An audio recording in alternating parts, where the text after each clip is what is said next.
Saubhagya home and kitchen appliances. JK holidays மற்றும் Kashi Ayodhya Seva foundation இணைந்து வழங்கும் திரு சுவாமி கண்ணன் பட்டாச்சாரியா அவர்களின் தலைமையில் காசி அயோத்தியா கயா யாத்திரை மற்றும் கைலாயம் ஆதி கைலாயம் சார்தாம் யாத்திரை மற்றும் பல ஆன்மீக யாத்திரைகளுக்கு உடனே புக் பண்ணுங்க. தென்மேற்கு பருவமழை இயல்பை விட அதிகமாக பதிவாகும். ஜூன் மாதம் முதல் செப்டம்பர் மாதம் வரை நாடு முழுவதும் 108% பதிவாக கூடும் என்றும் வானிலை ஆய்வு மையம் கணிப்பு.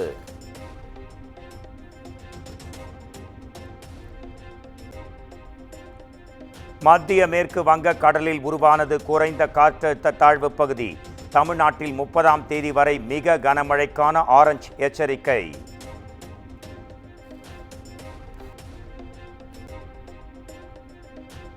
தென்மேற்கு பருவமழை தீவிரமடைந்திருக்கும் நிலையில் கேரளாவில் 3 நாட்களுக்கு ரெட் அலர்ட். பத்தனம்திட்டா, இடுக்கி, கண்ணூர் உள்ளிட்ட பல்வேறு மாவட்டங்களில் அதி கனமழை பொழியும் என எச்சரிக்கை.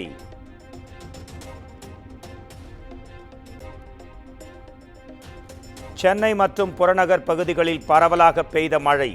எழும்பூர், தேனாம்பேட்டை, அண்ணா சாலை உள்ளிட்ட பல்வேறு பகுதிகளில் மழை பெய்தது.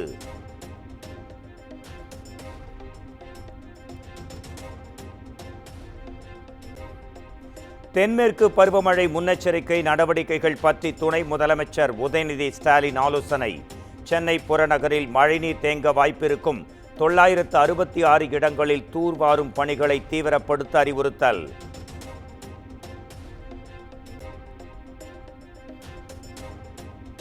கோவை குற்றாலம் அருவியில் வெள்ளப்பெருக்கு. அருவியில் ஆர்ப்பரித்து கொட்டும் தண்ணீர்.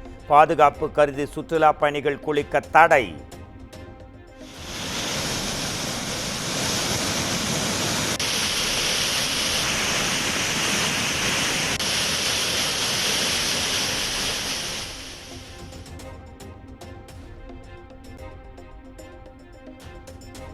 தமிழ்நாட்டில் புதிய வகை கரோனா கண்டறியப்படவில்லை. தினமும் 15 பேருக்கு தொற்று ஏற்படுவதாகவும் பொது சுகாதாரத்துறை விளக்கம்.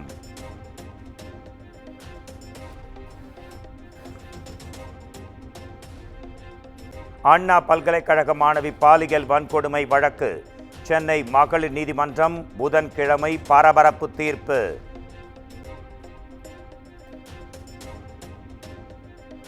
திமுக ஆட்சியை பற்றி குறை கூறுவதற்காக அரைத்த மாவை அரைக்கிறார் எடப்பாடி பழனிசாமி. அவருக்கு பதிலளித்து தன் தரத்தை தாழ்த்திக் கொள்ள விரும்பவில்லை என்றும் பேட்டி.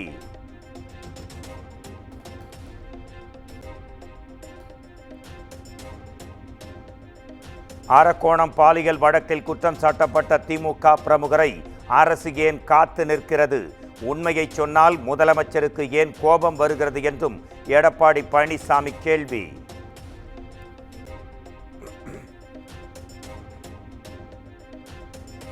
அமலாக்கத்துறை மீது பயம் இல்லை என்றால் ஆகாஷ், ரத்தீஷ் ஆகியோர் தப்பி ஓடியது ஏன்?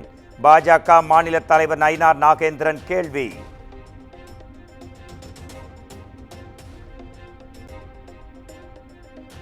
தமிழ்நாட்டில் நடப்பது மக்களாட்சி அல்ல, அதிகார திமிர் பிடித்த பாசிச ஆட்சி. சென்னை வியாசர்பாடியில் தமிழக வெற்றிக் கழகத்தினர் காவல்துறையினரால் தாக்கப்பட்டதை சுட்டிக்காட்டி விஜய் ஆவேசம்.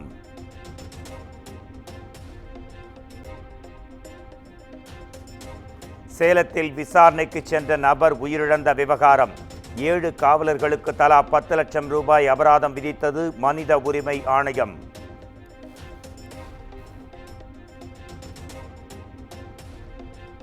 சென்னை அண்ணா சாலையில் உள்ள அமெரிக்க தூதரகத்திற்கு வெடிகுண்டு மிரட்டல். மிரட்டல் விடுத்த மர்ம நபர்கள் குறித்து ராயப்பேட்டை காவல்துறையினர் விசாரணை.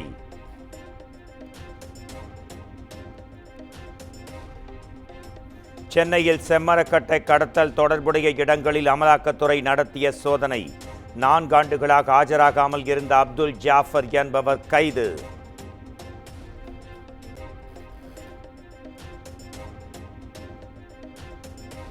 வினாத்தாள் கசிவு காரணமாக நெல்லை மனோன்மணியம் சுந்தரனார் பல்கலைக்கழக தேர்வு ஒத்திவைப்பு.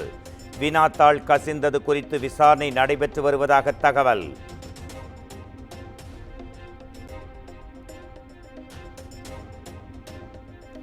அரசு கலை மற்றும் அறிவியல் கல்லூரிகளில் சேர்வதற்கான விண்ணப்ப பதிவு வரும் 30ஆம் தேதி மீண்டும் தொடங்கும் என அமைச்சர் கோவி செழியன் அறிவிப்பு.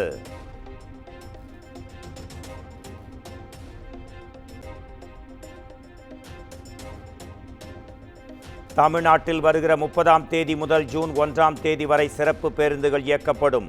பள்ளி திறப்பு மற்றும் வார விடுமுறை நாட்களை முன்னிட்டு 850 பேருந்துகள் இயக்கப்படுகின்றன.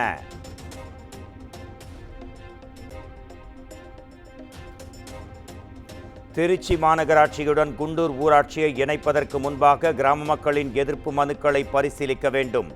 தமிழக ஆளுநரின் செயலாளர் மற்றும் நகராட்சி நிர்வாகத்துறை செயலாளருக்கு உயர்நீதிமன்ற மதுரை அமர்வு உத்தரவு.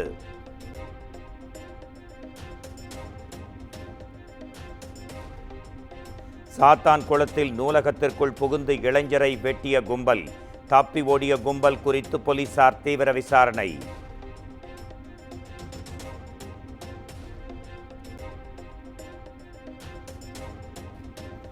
சென்னை விமான நிலையத்தில் 70 லட்சம் ரூபாய் மதிப்புள்ள சிகரெட்டுகள், அமெரிக்க டாலர்கள் பறிமுதல்.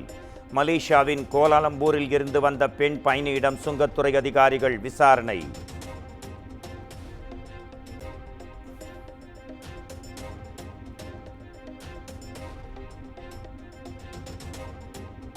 திருச்சி, கோவை விமான நிலையங்களின் அனுமதிக்கப்படாத புகைப்படங்களை பதிவேற்றம் செய்த விவகாரம். 7X தள பக்கங்களை முடக்கம் செய்து காவல்துறை அதிரடி.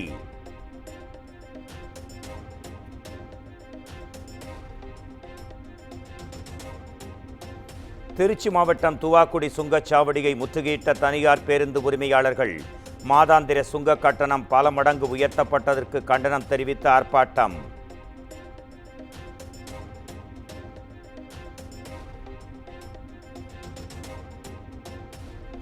கோவை மாவட்ட ஆட்சியர் அலுவலகத்தில் வேரோடு சாய்ந்து விழுந்த மரம், வளாகத்தில் நிறுத்தப்பட்ட வாகனங்களும் சேதம்.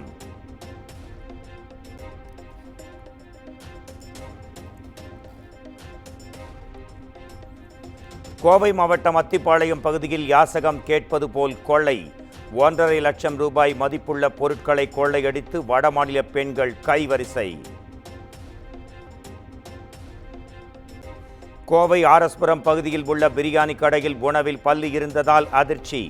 உணவகத்தில் வாடிக்கையாளர்கள் வாக்குவாதத்தில் ஈடுபட்ட வீடியோ வெளியாகி பெரும் பரபரப்பு, சலசலப்பு.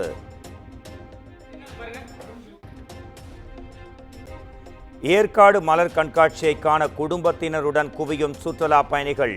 பூத்து குலுங்கும் வண்ண மலர்களின் அருகில் நின்று செல்ஃபி எடுத்து உற்சாகம், குதூகலம்.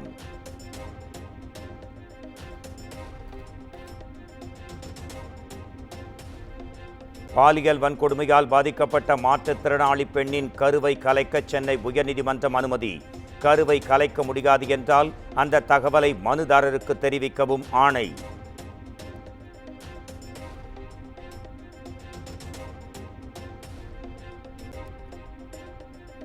சென்னை கொருக்குப்பேட்டையில் இருக்கும் தனியார் அட்டை கம்பெனியில் பயங்கர தீ விபத்து. அட்டைகள், பிளாஸ்டிக் பொருட்கள் எரிந்ததால் வான் உயரத்திற்கு எழுந்த புகை மண்டலம்.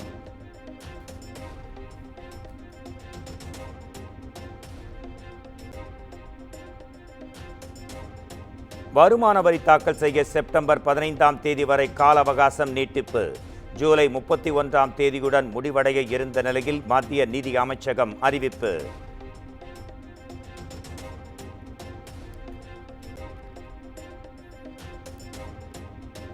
பயங்கரவாதத்தை எந்த ரூபத்திலும் சகித்துக் கொள்ள முடியாது என பிரதமர் நரேந்திர மோடி திட்டவட்டம். இந்திய விடுதலைக்கு பிறகு பாகிஸ்தானுடனான 3 போர்களிலும் உரிய பாடத்தை கற்பித்திருக்கிறோம் என்றும் பேச்சு.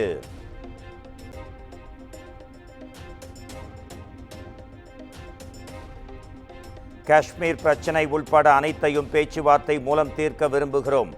இந்தியாவுக்கு பாகிஸ்தான் பிரதமர் ஷபாஸ் ஷெரீப் அழைப்பு.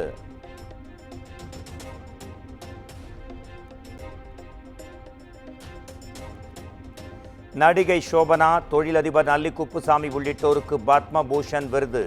பறை இசை கலைஞர் வேலு ஆசானுக்கு பத்மஸ்ரீ விருது வழங்கி கௌரவித்தார் குடியரசுத் தலைவர் திரௌபதி முர்மு.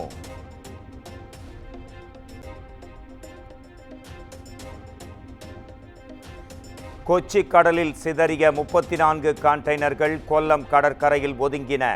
ராட்சத கிரேன் மூலம் துறைமுகம் கொண்டு செல்லப்பட்டன.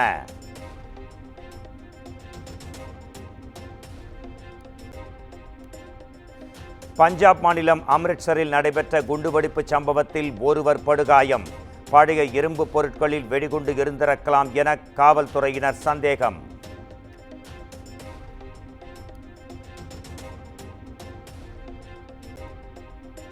கர்நாடக மாநிலத்தில் டொனால்ட் ட்ரம்ப் பெயரில் ஆன்லைனில் மோசடி.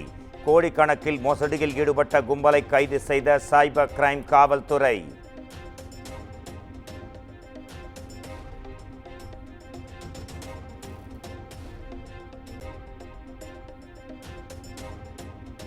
கர்நாடகாவில் போலீசார் சோதனையின் போது இருசக்கர வாகனத்தில் இருந்து கீழே விழுந்த 4 வயது சிறுமி உயிரிழப்பு. பொதுமக்கள் போராட்டத்தில் ஈடுபட்டதால் பெரும் பரபரப்பு.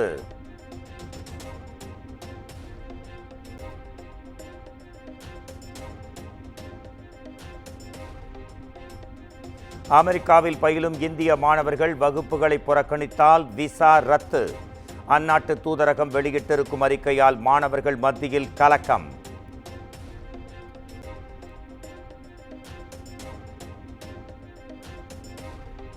மியன்மாரில் லேசான நிலநடுக்கம். ரிக்டர் அளவுகோலில் 4 பதிவு.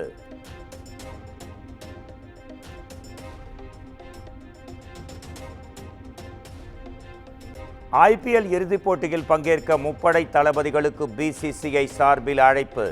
ஆபரேஷன் சிந்தூரின் வெற்றியை கொண்டாடும் விதமாய் ஐபிஎல் நிறைவு விழாவில் கௌரவிக்க திட்டம்.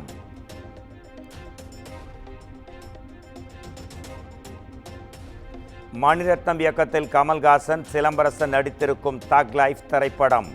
ஓமாரா பாடலின் லிரிக்கல் வீடியோ வெளியானது.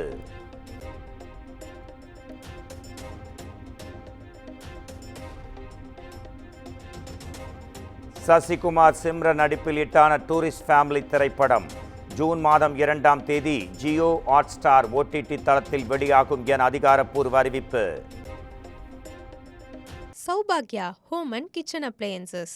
JK ஹாலிடேஸ் மற்றும் காசி அயோத்தியா சேவா ஃபவுண்டேஷன் இணைந்து வழங்கும் திரு சுவாமி கண்ணன் பட்டாச்சாரியா அவர்களின் தலைமையில் காசி, அயோத்தியா, கயா யாத்திரை மற்றும் கைலாயம், ஆதி கைலாயம், சார்தாம் யாத்திரை மற்றும் பல ஆன்மீக யாத்திரைகளுக்கு உடனே புக் பண்ணுங்க.